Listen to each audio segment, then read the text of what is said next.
Amém, queridos? Hoje iniciamos uma nova série, a série sobre o Sermão do Monte.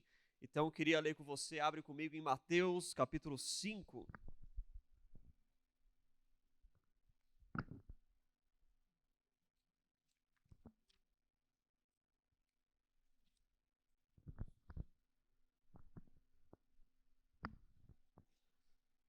Mateus, capítulo 5. O Sermão do Monte não é nada mais, nada menos do que o maior sermão da história, pregado pelo maior pregador da história, o próprio Filho de Deus. O Sermão do Monte é um sermão incômodo. Ele nos arranca de nós mesmos. Ele nos faz enxergar quem nós somos diante de Deus e quão pequenos nós somos. O Sermão do Monte, ele confronta. O Sermão do Monte, ele exorta. E o Sermão do Monte nos traz esperança na mesma proporção. É o maior sermão já pregado na história. Lloyd Jones diz que se a igreja levasse mais a sério o Sermão do Monte, nós viveríamos mais avivamentos, com uma frequência muito maior. Às vezes nós levamos o Sermão do Monte de uma forma simples. Nós reduzimos a sua importância. O Sermão do Monte é o tipo de sermão que tem que ser estudado por completo. Nós precisamos entender o que Cristo quer dizer do começo ao fim. São 3 capítulos de Mateus, voltados em um único sermão transformador. E a minha oração para nós, durante essas semanas em que estudaremos o Sermão do Monte, é que ele também nos transforme. E se o avivamento vai vir a partir do momento em que nós enxergarmos, vivermos e praticarmos o que Jesus nos traz nesse sermão, que venha aqui no Vox esse avivamento. Essa é a nossa oração e essa é a minha oração. Fecha os seus olhos por um instante. Espírito Santo, nós adoramos ao nome de Jesus, nós nos colocamos debaixo do teu governo, estamos centrados nessa noite naquilo que o Senhor quer nos dizer. As mesmas palavras que foram proferidas pelo Filho de Deus agora penetram em nosso coração pelo agir do Espírito Santo, Pai. Por isso nós comparecemos diante de Ti como necessitados, esfomeados, Pai, aqueles que têm sede, porque nós sabemos que a Tua palavra, ela vem, ela sacia, ela transforma, ela conforta, ela encoraja, ela nos muda e ela nos posiciona, Pai. Que em nome de Jesus essas verdades penetrem em nosso coração nessa noite e nas próximas, Pai. Eu repreendo desde já toda distração, tudo aquilo que queira roubar a nossa atenção deste sermão proferido pelo Filho de Deus. Nada vai roubar, nada vai impedir o crescimento, o avanço e a mudança do nosso ser. Em nome de Jesus, Pai, nós nos submetemos ao Teu governo nessa noite e fala aos nossos corações. Amém. Assim como na série de Jó, sempre encorajo vocês a anotarem, queridos. Se você não tem um caderninho, a Vitória está aqui, adquira lá na sageria, né? Um caderninho bonito para vocês, vai ter até dó de escrever no caderno, mas escreva nele. Amém? É bom nós guardarmos as palavras, guardarmos aquilo que Deus está falando conosco de tempos em tempos. Evangelho de Mateus, capítulo 5. Vendo as multidões, Jesus subiu ao monte e se assentou. Seus discípulos aproximaram-se dele e ele começou a ensiná-los, dizendo: Bem-aventurados os pobres em espírito, pois deles é o reino dos céus. Bem-aventurados os que choram, pois serão consolados. Bem-aventurados os humildes, pois eles receberão a terra por herança. Bem-aventurados os que têm fome e sede de justiça, pois serão satisfeitos. Bem-aventurados os misericordiosos, pois obterão misericórdia. Bem-aventurados os puros de coração, pois verão a Deus. Bem-aventurados os pacificadores, pois serão chamados filhos de Deus. Bem-aventurados os perseguidos por causa da justiça, pois deles é o reino dos céus. Amém. O Sermão do Monte, ele começa nos apresentando as bem-aventuranças. As bem-aventuranças dizem respeito a caráter. O restante do Sermão do Monte, ele nos leva à conduta. O que Jesus nos apresenta aqui é um sermão totalmente voltado para o reino de Deus e aquilo que o reino de Deus espera. dos cristãos. O Sermão do Monte nos apresenta o caráter necessário para que você viva e entre no reino de Deus. O Sermão do Monte nos apresenta a conduta necessária daqueles que pertencem a esse reino. O Sermão do Monte, ele diz respeito a mim, o Sermão do Monte diz respeito a cada um de nós. O Sermão do Monte nos apresenta quem nós devemos ser e como nós devemos nos portar. É importante eu fazer algumas considerações nessa introdução acerca de todo o Sermão do Monte. Ele é tido como as normas do reino. Como se Jesus estivesse trazendo um novo mandamento. Mas interpretar isso como um novo mandamento, nós precisamos ter alguns cuidados. O primeiro deles, Jesus, ele não aboliu a lei. Quando Jesus traz o Sermão do Monte, as normas, os princípios do reino de Deus, ele nos apresenta algo superior. O próprio Jesus vai falar, eu não vim abolir a lei, eu vim cumprir. Em verdade vos digo que não será tirado nenhum só traço da lei até que tudo se cumpra. O cumprimento de todas as coisas será na consumação, novos céus, nova terra. Até lá, nada será retirado. Então, como Jesus traz um novo mandamento sem anular o antigo?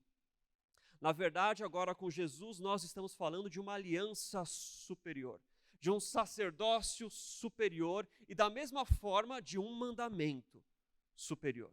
Jesus, ele não anula a lei, ele vai para além dela. Jesus, ele não cancela a lei, ele estende ela.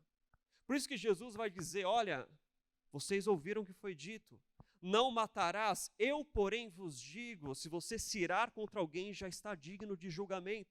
Jesus não anulou o mandamento, ele estendeu ele. Ele foi para além dele. Em verdade vos digo, não adulterarás, eu porém te digo, vocês ouviram o que foi dito, não adulterarás, eu porém te digo, se você olhar e cobiçar a mulher do outro, você já é adúltero. Jesus, ele não cancelou a lei, ele estendeu ela. Ele foi para além dela. Isso é o que nós devemos esperar de uma aliança superior, de um mandamento superior e de um sacerdócio superior. A diferença é que a antiga lei mostrava a incapacidade do homem e por isso ela gerava a morte. O mandamento superior de Jesus, ele também mostra a incapacidade do homem, mas a diferença é que agora o homem não está só. Ele é conduzido, guiado e fortalecido pelo Espírito e por isso o novo mandamento, ele gera vida, ele produz vida. As normas que Jesus nos apresenta aqui são normas que dizem respeito ao reino de Deus. E quando nós falamos de reino de Deus, eu também preciso fazer algumas considerações com vocês. Se você se lembra, quem estava aqui, a primeira série que a gente fez no Vox foi sobre o reino de Deus. Então, para esses eu vou relembrar alguns pontos. Se você não estava aqui, você vai ouvir pela primeira vez alguns pontos e considerações que nós devemos ter acerca do reino de Deus. O primeiro deles, do Antigo e no Novo Testamento. O reino de Deus, ele é apresentado em um primeiro momento de uma forma dinâmica e não de uma forma espacial. Espacial no sentido de espaço geográfico, material, limites. O reino de Deus, ele primeiramente ele é apresentado na Bíblia como governo e o domínio de Deus. E por consequência, como promessa, ele vai apresentar sim um reino geográfico, físico, material, de poderio militar. Dessa forma, o reino de Deus ele é apresentado como algo espiritual e depois, posteriormente, o reino de Deus é estabelecido de forma material, visível, que você pode tocar, que você viverá, que você verá. A expectativa dos judeus, dos hebreus, acerca de Jesus e da vinda de Jesus, que foi frustrada, era a expectativa de um reino já material, da manifestação desse reino geográfico, desse poderio militar. Jesus frustra todas essas expectativas, porque agora ele traz um reino ainda dinâmico e espiritual. Esse é o primeiro ponto. O reino de Deus ele é apresentado em primeiro momento em uma dimensão espiritual. Nós já vivemos este reino. Jesus vai dizer, o reino de Deus, ele está dentro de vós, ou ele está entre vós. Ele já está presente, o Senhor já está governando sobre os súditos, o Senhor já é rei sobre aqueles que fazem Jesus rei. mas existe uma promessa futura que aponta para um reino físico, para um reino que será estabelecido na terra e o governo de Jesus pela terra. O governo de Jesus na terra, ele é chamado na teologia de reino mediador. O que isso significa? É aquilo que Paulo vai dizer em 1 Coríntios 15, 25. Convém que Cristo reine até que todos os inimigos sejam derrotados e por último a morte. E então ele passa o trono para Deus. O reino de Deus, final, depois do milênio, a consumação de todas as coisas, novos céus e nova terra, é o próprio Deus reinando entre nós. Até lá, aprove a Deus que Cristo fosse o mediador deste reino. Por isso, Cristo vem e ele inaugura o reino dos céus em uma dimensão espiritual, o reino dinâmico. E nisso Jesus frustra os judeus. Frustra inclusive os seus discípulos, que aguardavam logo uma libertação de Roma, aguardavam logo a manifestação de um reino militar que traria para eles a liberdade. Mas Jesus vem esclarecer que a primeira liberdade que eles precisam ter é a liberdade que é operada pela cruz. Ele inaugura o reino dos céus. Então, a primeira coisa que nós precisamos entender quando se fala de reino é que o reino já veio, mas ao mesmo tempo o reino ainda não veio por completo. O reino já está entre nós de maneira dinâmica, mas o reino virá na sua plenitude, na consumação e no retorno de Cristo. O segundo ponto, o reino só pode ser estabelecido com a vinda do rei. Se o rei vem e ele voltará, ele veio, ele voltará, significa que o reino já está presente, o reino ainda será presente de maneira completa. O estabelecimento do reino de Deus só pode acontecer com a vinda do rei. E aqui a gente precisa entender uma coisa. A igreja não tem capacidade de estabelecer o reino de Deus. Não cabe à igreja o estabelecimento do reino. O reino só é estabelecido com a vinda do rei. O problema desse pensamento de que a igreja é capaz de estabelecer o reino de Deus, ele é visto na própria história da igreja. Por diversas vezes, grupos tentaram de forma violenta e de forma agressiva estabelecer o reino de Deus. A história da igreja nos mostra isso. No primeiro milênio, nós tivemos grupos de igreja que conquistavam cidades, pessoas que conquistavam cidades, que escravizavam pessoas e que provocavam uma conversão forçada, acreditando que aquilo era o reino de Deus que deveria ser estabelecido. O reino de Deus, ele não exige da igreja o estabelecimento dele, ele será estabelecido com a vinda do rei. Esse é um princípio que a gente precisa ter claro. Porque senão a gente acha que a igreja precisa dominar as coisas para estabelecer o reino de Deus. Mas as normas, os princípios, as virtudes do reino de Deus não são estabelecidas pelo domínio da igreja, mas pelo seu testemunho, pela sua presença, pela sua influência. O reino de Deus só pode ser estabelecido com a vinda do rei. E na primeira vinda de Cristo, ele estabelece o reino de Deus, ele inaugura o reino de Deus e as bênçãos espirituais já estão presentes. Quando Jesus é confrontado pelos fariseus acerca da forma como ele expulsava demônios, Jesus vai dizer, olha, se eu expulso pelo Espírito de Deus, então tenha uma certeza, o reino de Deus já está entre nós.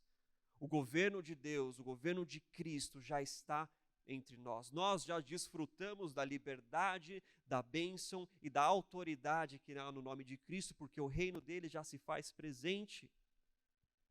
O reino de Deus já está entre nós. Esse é um outro princípio que a gente precisa ter claro. Ele já está presente, já foi inaugurado. Nós já vivemos o reino de Deus. Se nesse ajuntamento nós nos colocamos diante de Deus, debaixo do seu governo, da sua autoridade, do seu domínio, da sua teocracia, então nós já somos governados pelo reino de Deus. Ele já está presente. Agora Jesus, uma vez que o reino de Deus já está presente, ele está tentando trazer isso para o povo judeu nesse período. O capítulo 4, ele diz que Jesus ele já andava pela Galileia pregando as boas novas do reino. Então já se pressupõe que aquele público que estava ouvindo a Jesus já eram pessoas redimidas, já eram pessoas que creram na sua mensagem, já eram pessoas que queriam caminhar com ele.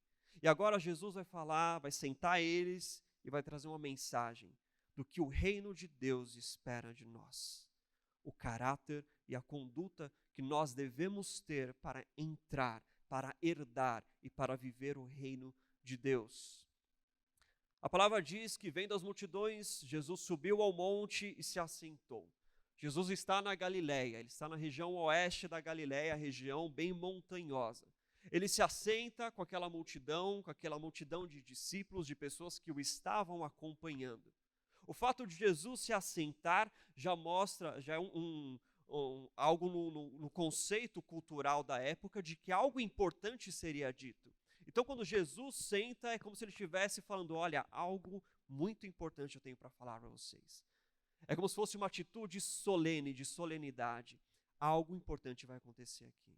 Jesus se assenta e começa a trazer para eles os princípios do reino de Deus, que aqui ele ensina. O Evangelho de Mateus ele foi escrito primeiramente para judeus. A ideia de Mateus era, ao escrever diretamente para os judeus, apresentar para eles quem Jesus era e como era o reino de Deus. Por isso que no Evangelho de Mateus, o Sermão do Monte é colocado logo no início, porque ele já quer deixar claro, ele já quer mostrar que o reino de Deus ele exige de nós algumas coisas. Mateus acaba escolhendo, ao invés de dizer e de chamar de reino de Deus, ele chama reino dos céus. 2 pontos podem explicar esse uso de Mateus. Talvez o seu zelo pelo nome de Deus, que era um zelo comum dos judeus, de não usar o nome de Deus em vão. Então, para evitar, ele substituía por alguma outra palavra comum, que nem o caso de céus. Mas talvez o interesse de Mateus seja exatamente mostrar e apresentar para os judeus que o reino que já está estabelecido, ele não é o reino geográfico que eles aguardam, mas é um reino espiritual, é um reino celeste que já é estabelecido. Por isso ele usa a palavra reino dos céus, para trazer para eles o entendimento que o reino que eles aguardavam geográfico é uma promessa futura, mas o reino que Jesus apresenta é uma realidade presente. Então, Mateus escolhe, ao invés de chamar de reino de Deus, reino dos céus, mas são a mesma coisa, são as mesmas expressões. Lucas, Marcos e João vão falar como reino de Deus, Mateus escolhe reino dos céus, mas ele está falando das mesmas coisas. Jesus então senta com a multidão e ele começa a declarar as bem-aventuranças. 8 bem-aventuranças que tiveram impacto na história da igreja e na vida de muitas pessoas. Para você ter uma ideia, as 8 bem-aventuranças eram tão consideradas com tanta estima, que entre o século VI e o século VIII, os próprios templos, catedrais, eram feitas em 8 lados, em referência às 8 bem-aventuranças. Então elas tinham 8 lados como uma forma de mostrar um zelo ou uma forma de recordar as bem-aventuranças aqui professadas por Jesus. As bem-aventuranças, elas já começam nos mostrando e nos trazendo uma mensagem extremamente densa. Jesus, ele não amancia o povo e depois vem com a mensagem pesada, ele já começa de uma forma extremamente pesada. As bem-aventuranças já começam mostrando que o homem é incapaz. Já começa nos mostrando quão miseráveis nós somos. Já começa nos mostrando quão necessitados e dependentes de Deus nós somos. Ela já começa nos abrindo os olhos para a realidade da miséria que é o homem. O texto começa dizendo bem-aventurados. Makairos, a palavra grega. Algumas versões antigas trazem a palavra beatitudes, que dizem respeito a uma tradução do latim. Carson ele vai dizer que tanto o Macarius quanto o Beatitudes vêm de palavras estrangeiras cuja melhor tradução seria abençoado. Quando nós vemos bem-aventurados, nós podemos ler como felizes, algumas versões trazem como felizes, versões mais modernas, só que felizes ele não compreende todo o aspecto, todo o ensino que Jesus está nos trazendo. Por isso é bom nós também levarmos em conta o termo abençoados, quando nós vemos bem-aventurado aqui na Escritura. Então nós podemos trazer e traduzir como abençoados. Uma vez que interpretamos como abençoados e como levamos em consideração, nós precisamos entender o que é ser abençoado. Ser abençoado em seu sentido primário é ser aprovado. Quando alguém vai pedir a bênção de alguém, você está pedindo uma aprovação, uma recomendação. Quando você, logo, alguns aqui vão casar, se Deus quiser, o seu namorado vai chegar para o seu pai, dê a bênção, sogro, dê a sua aprovação. Se você for um namorado, vai chegar para o seu sogro e falar, ô sogrinho, tio, abençoa nós, tio, quero casar com a sua filha. Você vai pedir a bênção, você vai pedir a aprovação. Abençoado em um primeiro momento significa aprovado. Se nós levarmos em consideração felizes, abençoado e aprovado, nós conseguimos compreender melhor a densidade que as bem-aventuranças e o Sermão do Monte nos apresentam. Jesus começa então dizendo: bem-aventurados, felizes, abençoados, aprovados, os pobres em espírito, pois deles é o reino dos céus. Bem-aventurados os pobres, aprovados, abençoados são, pois deles é o reino dos céus. Parece um contraste estranho para a nossa realidade. Você vê que os princípios do reino de Deus já começam a nos mostrar que ele está na contramão da realidade do mundo. Em lugar nenhum no mundo você olharia para uma pessoa pobre em espírito e faria você feliz. Nosso conceito de felicidade está atrelado a coisas. Olha, você é feliz porque você é rico, você é feliz porque você tem um bom emprego, você é feliz porque você viaja, você é feliz porque você tem um bom casamento. Nós não olhamos para o pobre de espírito, para o que chora, para o manso, para o humilde e fala, olha, ele é feliz. É contra o conceito moderno, é contra a mentalidade moderna. Nós acreditamos que o abençoado é o que é próspero. Esse cara é abençoado. Olha só que maravilha. Nós acreditamos que a felicidade está atrelada a coisas que nós podemos ter ou momentos que nós podemos sentir e viver. Nós reduzimos muito as nossas experiências. Nós atrelamos elas a momentos imediatos, ou a bens, ou a sensações. O hedonismo está presente na nossa geração como nunca. Busque o que te faz feliz. Viva pelo prazer, pelo ápice do prazer. Isso é o que conduz a nossa sociedade, a era moderna, o pensamento contemporâneo que nós vivemos. Mas Jesus já começa a nos mostrar o reino de Deus, ele é invertido.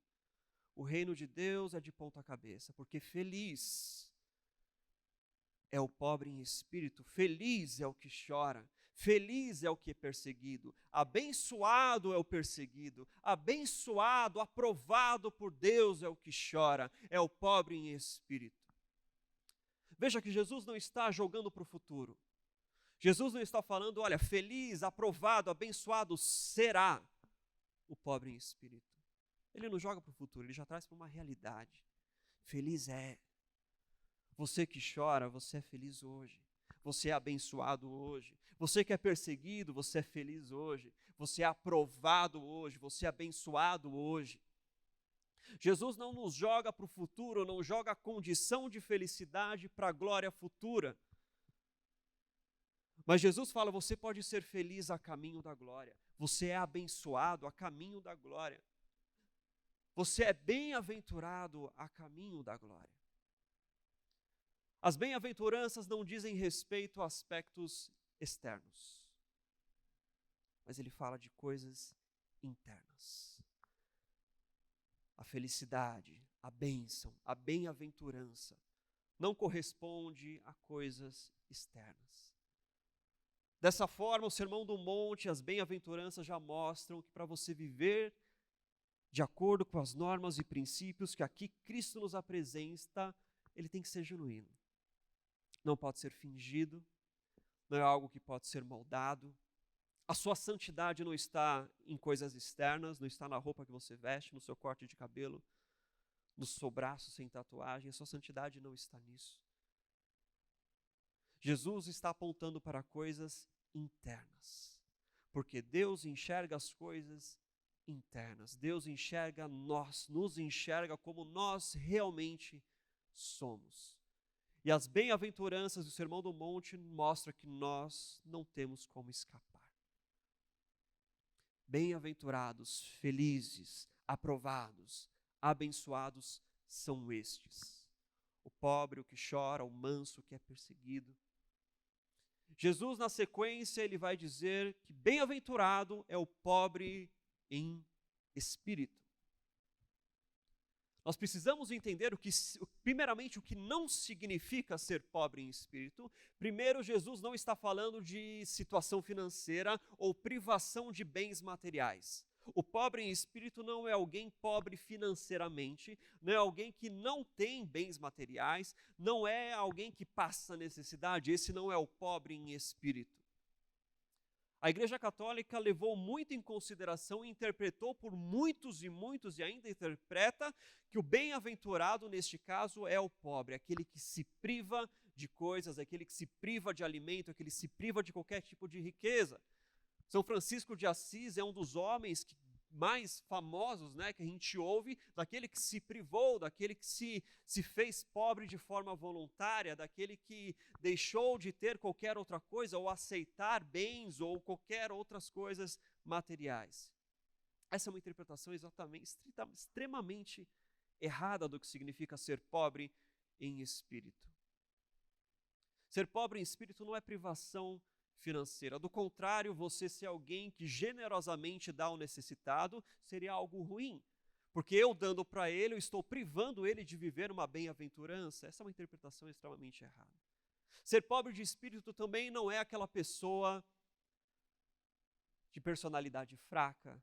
Ser pobre em espírito não é aquela pessoa que sofre de crises emocionais, ou aquela pessoa que vive na dúvida, ou aquela pessoa mansa. Não. Ser pobre de espírito não diz respeito a isso.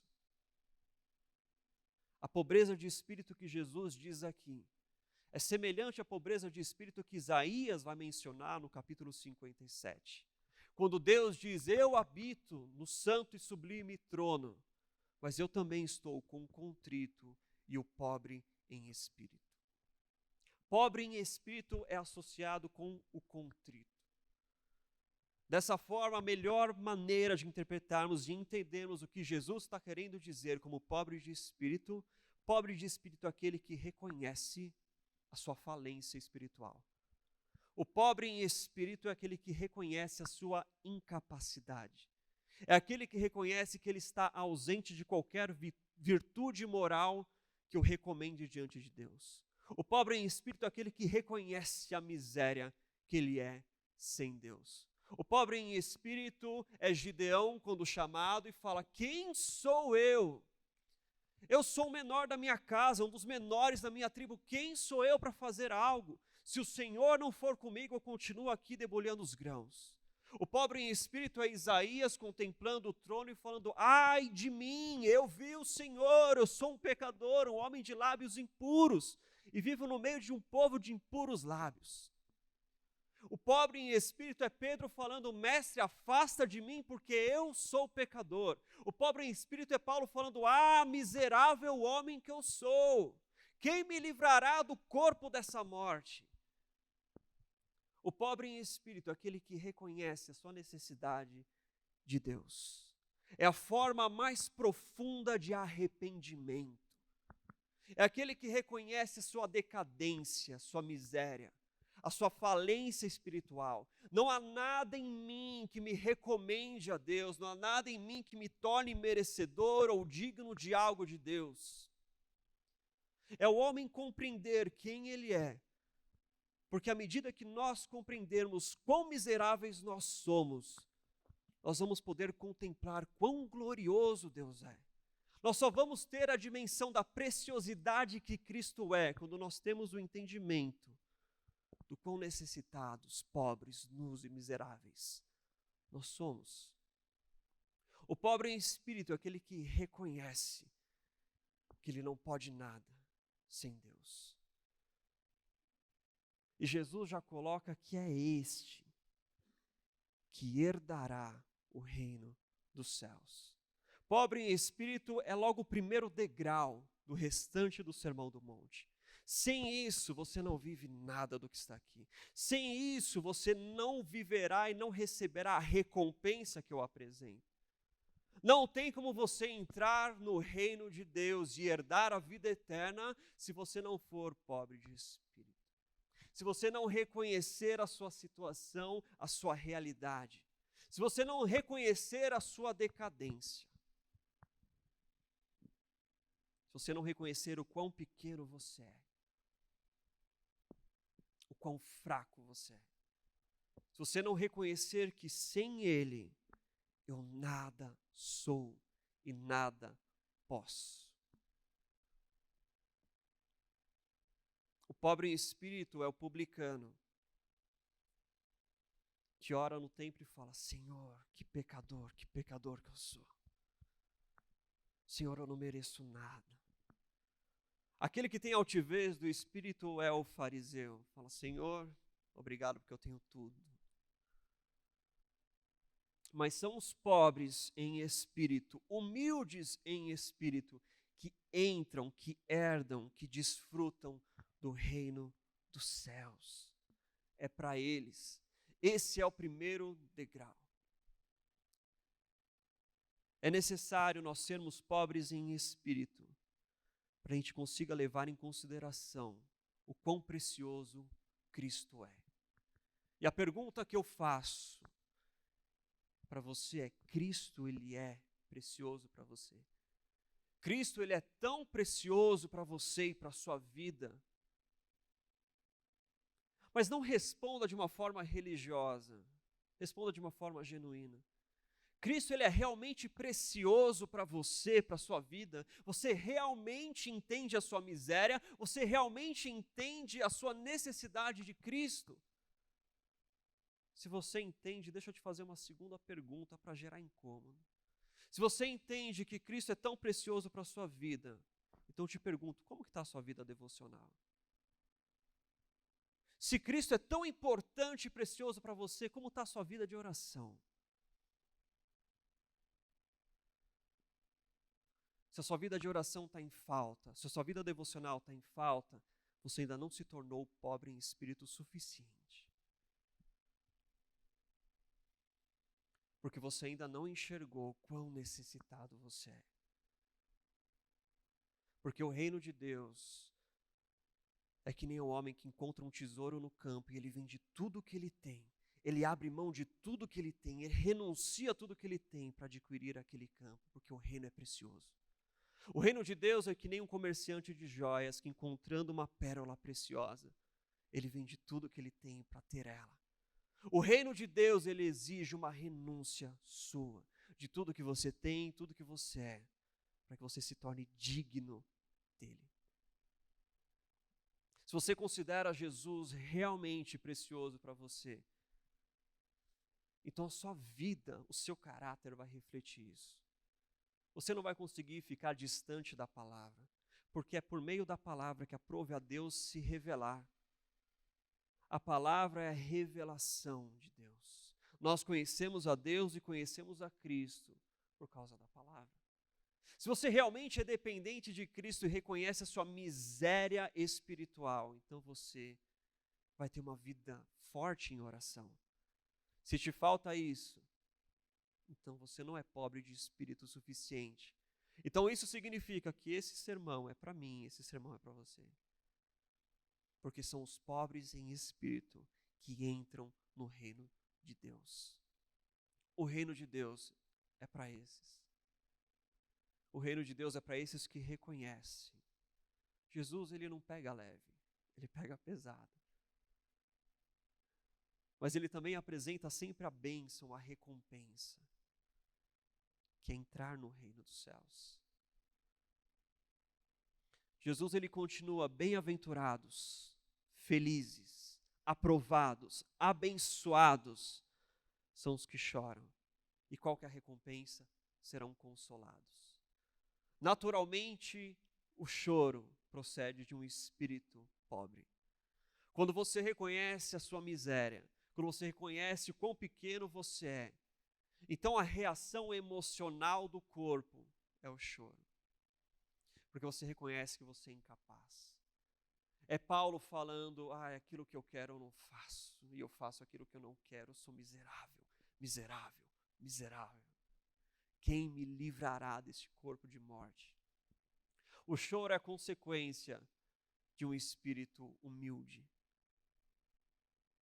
O choro é reação de quem entende o quão miserável e dependente ele é de Deus, e quão necessitado ele é de Deus. O sermão da montanha, ele é para mim e para você. Nós precisamos nos arrepender, cara. Nós precisamos aprender a enxergar a realidade de quem nós somos para poder contemplar a grandeza de quem Ele é. Nós precisamos viver, praticar. Esse é o caráter que Cristo pede a nós. Esse é o caráter que Cristo nos apresenta. É o que chora. É o que chora pela sua própria miséria, é o que chora pela sua própria falência, decadência. Esse é o que chora. Esse daí é o abençoado. Esse é o aprovado por Deus. É o que chora. E ele será consolado. Porque o choro acerca da nossa incapacidade, o choro acerca da nossa falência, da nossa decadência, ele só vai durar na presente era. Porque na era vindoura nós seremos transformados em um corpo glorificado. E aí eu não chorarei mais. Eu serei consolado. Porque neste reino que Jesus está falando e Ele está anunciando, não há choro, não há lamento, não há luto. Mas Jesus nos apresenta essa realidade hoje. Feliz, abençoado, aprovado por Deus é o pobre em espírito. É aquele que chora porque reconhece a sua necessidade. É Jó, diante da revelação de Deus. Nós estudamos Jó há pouco tempo. Quando Deus no final mostra a sua grandeza. Quando Deus no final fala, olha, quem primeiro me deu para que eu tenha que lhe devolver? Quem colocou as estrelas no seu lugar? Quem estabeleceu o Órion, as Pleiades? Quem é? Onde você estava? Deus mostra para Jó a sua grandeza. Jó enxerga a sua pequenez. Quão miserável eu sou, Deus, eu me arrependo no pó e na cinza. Ali o coração de Jó se torna um coração contrito, humilde. E ele recebe uma recompensa de Deus por isso, ainda na vida presente. Nós falamos disso. Mas o que eu quero deixar para a gente essa noite é: será que nós somos suficientemente pobres de espírito? Será que nós enxergamos realmente a nossa necessidade, a nossa dependência? Será que nós enxergamos realmente o quão miseráveis nós somos?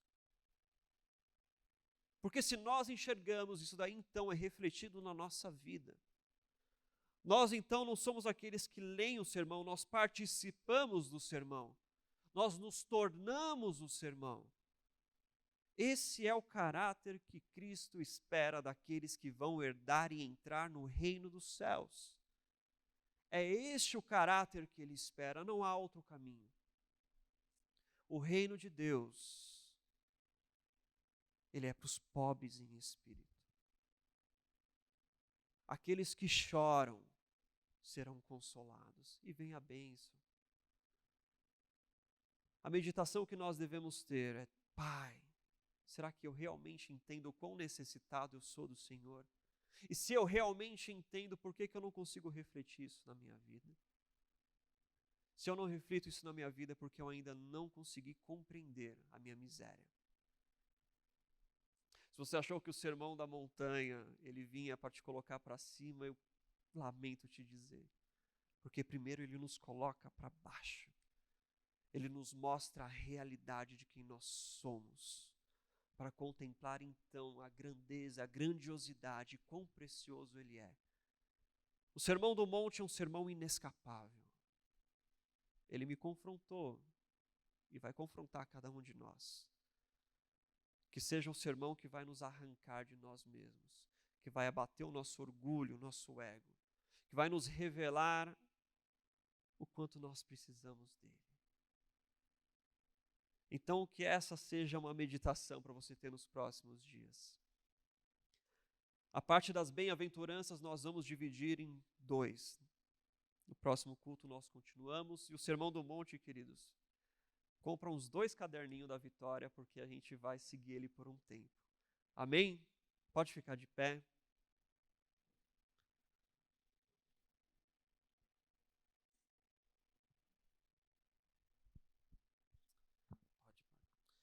Fecha seus olhos, queridos, por um instante. Pai, nós te pedimos nessa noite que o Senhor descortine o nosso entendimento, Senhor, que o Senhor descortine os nossos olhos, para nós enxergarmos quão miseráveis nós somos. Pai, nós pedimos que o Senhor descortine a nossa compreensão, para que ao enxergar quem nós somos, nós possamos contemplar, engrandecer quem Tu és, Pai. Perdoa, Senhor, o nosso espírito altivo. Perdoa as vezes que nós achamos que nós podemos viver de forma independente do Senhor. Se nós vivemos de forma independente do Senhor, se o Senhor não faz parte do nosso dia, se o Senhor não faz parte das nossas manhãs, somos mais miseráveis do que pensávamos, Deus. Nós não queremos viver de forma independente. Se nós assim vivemos, nós estamos mais distantes do Senhor do que imaginávamos, Pai. Eu peço que o Senhor abra os nossos olhos. Eu peço que o Senhor nos dê uma real compreensão, Pai. Que o homem nada tem além de miséria. Que o homem nada tem além de decadência. Pois só assim nós podemos enxergar a glória do seu mover e do seu plano redentor. Pai, que nós possamos nos arrepender pela autossuficiência que nós vivemos, Pai. Perdoa, Senhor, porque nós somos autossuficientes. E não são os autossuficientes que herdam o reino dos céus, mas são os pobres em espírito, aqueles que reconhecem, aqueles que enxergam e aqueles que choram quando enxergam quem realmente são diante de Ti, Pai. Senhor, nos permita contemplar a nossa miséria. Se isso gerar em nosso coração um arrependimento, uma forma profunda de arrependimento, permita-nos contemplar a nossa miséria. Permita-nos enxergar a nossa falência, a nossa ausência de virtudes morais. Permita-nos enxergar, Pai, para que ao enxergar não haja outra reação a não ser um choro.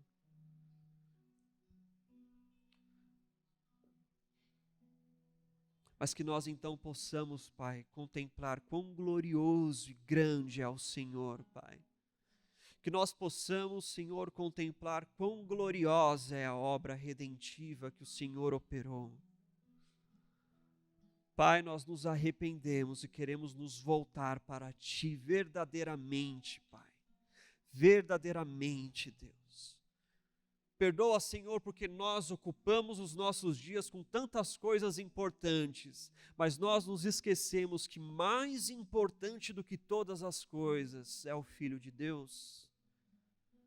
Nós desvalorizamos a Cristo quando nós não encontramos em nosso dia tempo para Ele. Nós desvalorizamos a obra da cruz quando nós não estamos dispostos a entregar parte do nosso tempo para Ele.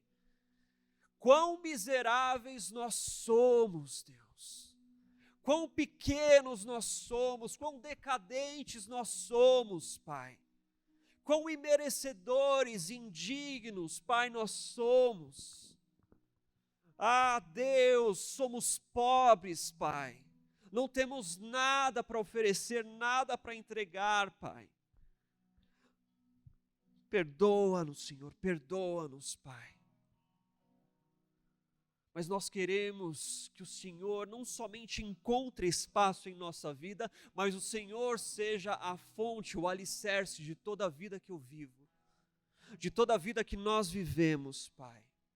Que o Senhor seja o início e o fim, que o Senhor seja o levantar e o deitar, que o Senhor seja o primeiro a abrir e o último fechar de olhos, Pai, que o Senhor seja tudo em todos.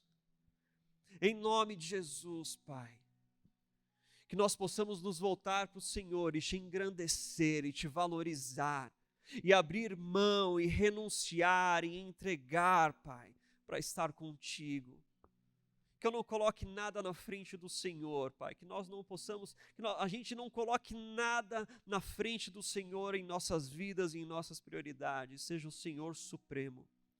Do contrário, não estou apto para o reino, porque apto para o reino está aqueles que colocam o reino em primeiro lugar, o reino e a sua justiça em primeiro lugar.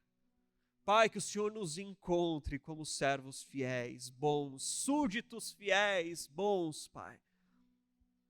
Nessa noite nos arrependemos e nessa noite voltamos os nossos olhos para Ti. Que no decorrer das próximas noites, Pai, o Senhor nos aperfeiçoe, Senhor. O Senhor nos leve a um caráter transformado verdadeiramente, Deus. De forma que quando nós terminarmos tudo isso, Senhor, eu seja um cristão avivado, Pai. Eu seja um verdadeiro representante do reino e da boa nova que me transformou, Deus, em nome de Jesus, Pai. Essa é a nossa oração, esse é o nosso desejo. E nisso apresentamos diante de Ti, Pai. Faz a Tua obra em nosso meio, em nome de Jesus. Amém.